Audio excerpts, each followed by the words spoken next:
Businessman अपने office के लिए घर से निकला है। निकलने के बाद उसको अंगूर का गुच्छा बहुत पसंद था, अंगूर बहुत पसंद से खाता था। जैसे ही निकला है, रास्ते में देखा कि एक ठेले वाले ने अंगूर को रखा है, बेच रहा है। अपनी गाड़ी को रोका है और रोकने के बाद अपने ड्राइवर से कहा, जाओ 2 किलो अंगूर लेकर आओ, और 2 किलो अंगूर लाने के बाद मुझको ऑफिस छोड़ना और इस अंगूर को ले जाकर मेरी मिसेज को दे देना, मेरी अहलिया को दे देना, और कह देना कि शाम में जब मैं आऊँगा तो इस अंगूर के दानों को मैं खाऊंगा। अब जैसे ही ऑफिस को छोड़ा है और ये अंगूर का गुच्छा लेके गया है, उसकी बीवी को दिया है, बीवी ने उसको अंदर रख दिया।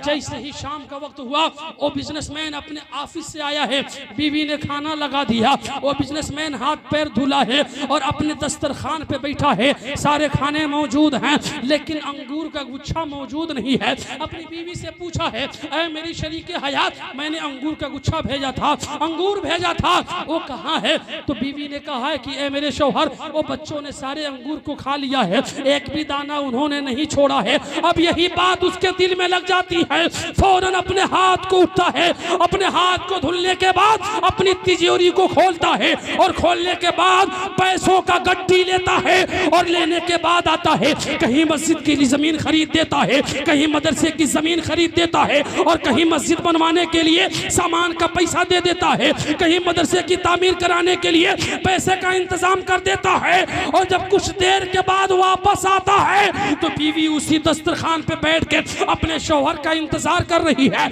और जैसे ही शौहर आता है तो बीवी ने बड़ी मोहब्बत से पूछा है, ऐ मेरे शौहर, आप अचानक उठ के कहाँ चले गए? तो शौहर ने बड़ा प्यारा जवाब दिया, ऐ मेरी शरीके हयात, आपको भी मालूम था मुझे अंगूर पसंद है, बेटे को भी मालूम था मुझे अंगूर पसंद है, लेकिन मेरे बेटों ने खाने में इतना मसरूफ हो गए कि उनको मालूम था कि बाप को अंगूर पसंद है। मैं सिर्फ अपने ही लिए नहीं भेजा था, अरे सबके लिए भेजा था। उन बेटों को अगर मुझसे मोहब्बत होती तो जरूर मेरे लिए 2-4 दाना ही छोड़ देते। गोया जब ये मेरे नादान बेटे मेरे लिए अंगूर नहीं छोड़ सकते तो मैं इनके लिए लाखों का दौलत छोड़ के कैसे जा सकता हूँ? मुझे मालूम हो गया ये बेटे जब मेरी दौलत को पाएंगे तो अय्याशी करना शुरू कर देंगे।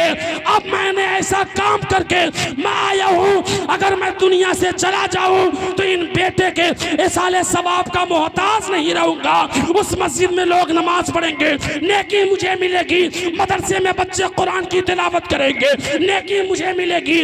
बताना यह चाहता हूँ, अरे वफादार बेटा वो होता है जो अपने बाप के दौलत को पाकर अपने बाप के साले सवाब पे खर्च करता है, और नाफरमान बेटा वो होता है जो अपने बाप की दौलत को पाकर